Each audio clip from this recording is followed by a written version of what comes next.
A couple of years ago, back when we were all encouraged to work from home, I was working at a university as an assistant academic. Perhaps academic dog's body would be a more fitting name. Basically, it was my job to help the new teacher any way I could for a particular course.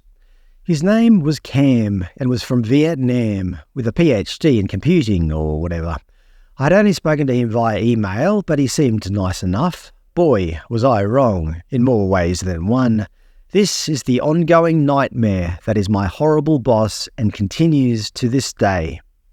Hi, I'm Cam. I'll be your new supervisor this semester. You'll be helping me with marking and forum posts. Glad to have you on board. Sounds innocuous enough, right? Wrong. The first meeting. I first met Cam online during a meeting. Nobody was allowed to meet anybody in person anymore. I connected to the meeting and there was an IT lady there who was fixing something up. Sorry, I'm just fixing up the connection. No worries. I waited around a few minutes, but finally it looked like the lady had finished. Okay, the computer's fixed. Where's Cam? I'm Cam. For the more cluey of you out there, Cam is not a masculine name in Vietnamese. It's a girl's name. It means orange fruit. Just in the name of openness, I'm not using her real name here. But the concept is exactly the same. Her real name is actually a Vietnamese feminine name, which I initially mistook as a masculine name. So it turns out he was a lady. I'm not trying to be offensive here. This is entirely due to my ignorance of Vietnamese names. Anyway, Cam is, and always has been, a lady. She speaks very softly, she's very petite, she's very pretty. Not that any of this matters, but I'm just giving you my initial impression of her. Although first appearances were that of an angel, the reality was much closer to the devil. Assignment 1. My first duty was to mark Assignment 1. Cam had assigned me approximately 100 student papers to mark online. She asked if I could kindly finish within 2 weeks, as she had to finalise some things before returning the assignments to the students. I obliged and spent the next couple of weeks madly marking, as well as seeing to other work commitments. It was a tough slog, but I managed to finish within about 1.5 weeks. I emailed Cam and told her of my success, and she seemed delighted. However, as a casual, I have to log my hours in the system once a day, which I did. She had assigned 12 minutes marking per assignment, which was simply not enough. I told her that, but she just asked me to try my best. Actually, on average, I was spending at least 15 to 20 minutes per assignment, sometimes 30 minutes. There was no chance I could mark these within the 12-minute time frame. Anyway, instead of logging hours for 100 assignments, I logged hours for 110 assignments. I easily spent that much time. I could have fairly logged 150 assignments and been correct, but my contract and budget was already fixed. Anyway, a couple of days went past, and then I got an email from HR telling me that my pay had been reduced. I logged in and saw that they had taken $96 from my pay. I was like, what the F? This has never happened before. I've often applied for extra hours, knowing that many universities around Australia have been sued in recent years for underpaying their casual staff. The HR lady told me that my supervisor, Cam, had contacted them and told them that I had applied for too many hours. I couldn't believe this. I did her a favour and finished the marking as quickly as possible. She had only assigned 12 minutes to each assignment, which was clearly not enough. I'm not new to this. I've been doing this for like 10 years now. If I can't mark it in the required time frame, then nobody can. And then she had the nerve to go and contact HR and tell them that I applied for too many hours.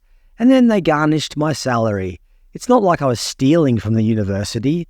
This had all been budgeted for. I had a meeting with HR about it, telling them 12 minutes is simply not enough per assignment.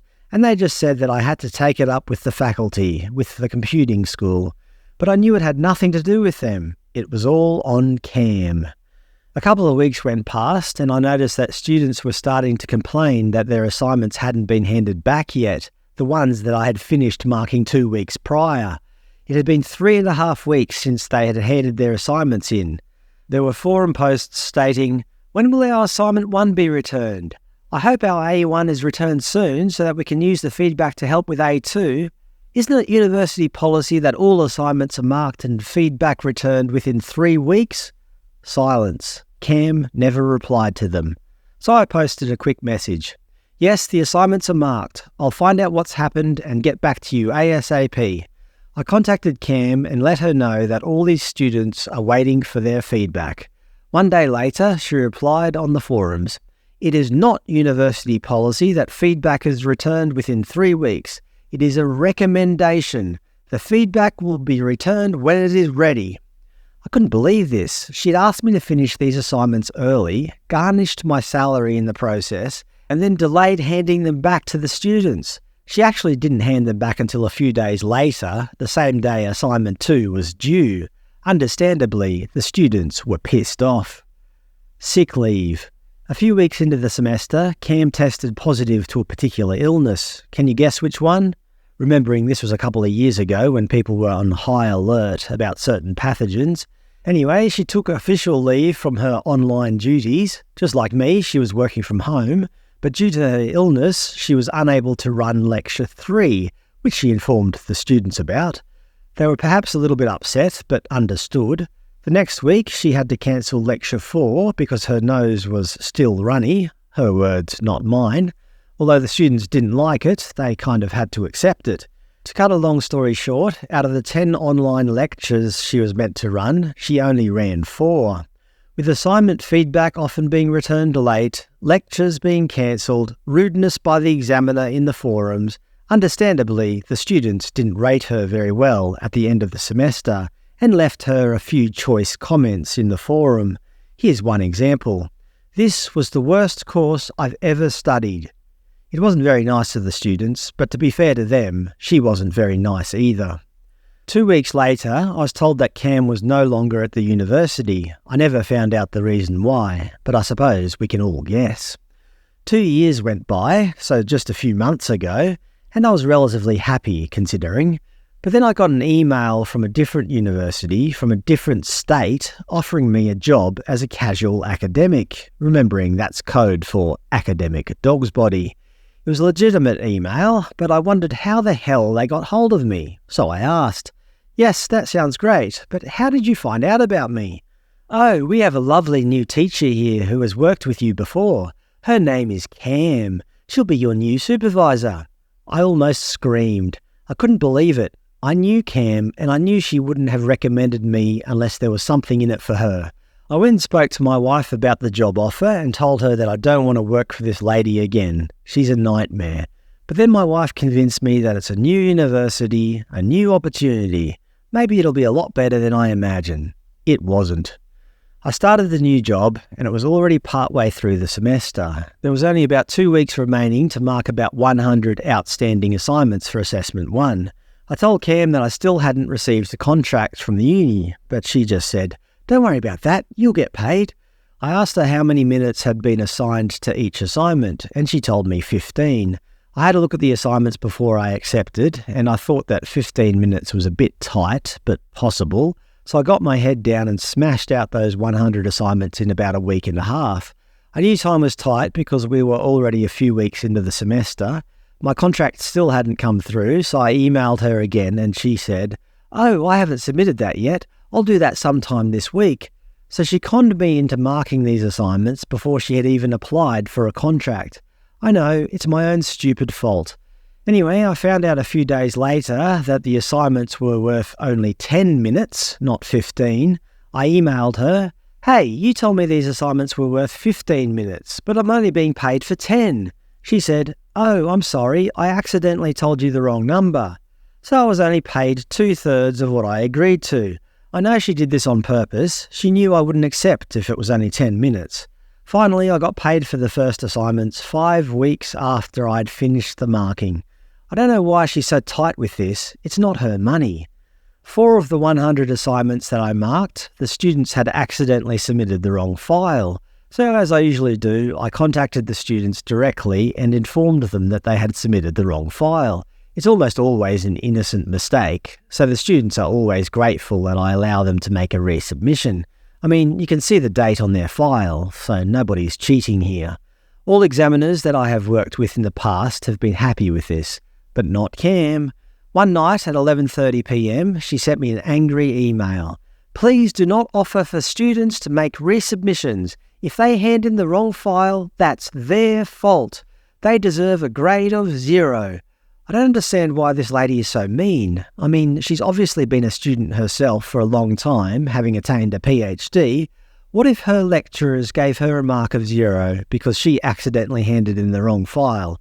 I mean, that's not even realistic. If you hand your boss the wrong file, he'll just hand it back and tell you to give him the correct file. I've been monitoring the forums during the semester, and Cam hasn't even been replying to any of the students' concerns. I've been replying to them, seemingly the only person who has, taking up a lot of my valuable marking time. She just doesn't seem to care. I think some of the students are actively scared of her, the way they've been writing. They've been contacting me instead. I'm essentially only a marker, but the students seem to have more trust in me than they do her. Anyway, since then, I've marked 2 more assignments for 2 different courses over a period of 8 weeks. There were a total of 400 students worth of assignments, of which I was supposed to mark 150, but it sounds like some of the other markers have since quit. I can't imagine why. Consequently, Cam asked me if I could fill in for them and mark a couple of 100 more assignments. I accepted, because I could do with the extra money, but I've been working like a slave for the last 8 weeks. I finally finished all my work last week, but I still haven't received the contracts for the last 2 assignments. She promised me she was going to do the paperwork yesterday, but it still hasn't happened. For work I've done over the last couple of months, thousands of dollars worth, I'm yet to see any money. And I'm not going to see any money for at least a few more weeks, because of the fortnightly pay cycles. That's if she's bothered to submit the paperwork yet. I'll be lucky to see any money by Christmas. I just can't believe all this. I'm essentially doing this as a favour to her. I'm helping her out, but she treats me like I'm a nobody. I am planning to complain to the university about her, but I'm just waiting for my pay to come through first. The students hate her. She treats other workers like slaves. She treats me like a slave. She holds off paying people for some reason, when it's not even her money and none of her business. I don't know what she's trying to achieve, but she's surely going to lose her job again. She's got a PhD, so she seems to be able to find these good jobs, but she's hopeless. She's by far the most horrible supervisor I've ever had to deal with. She's a hopeless teacher and a hopeless colleague. Yes, it's my fault, I admit that. I let her do this to me. But unfortunately, I don't have many other opportunities for earning an income. Perhaps I'm just destined to work with this nightmare of a lady.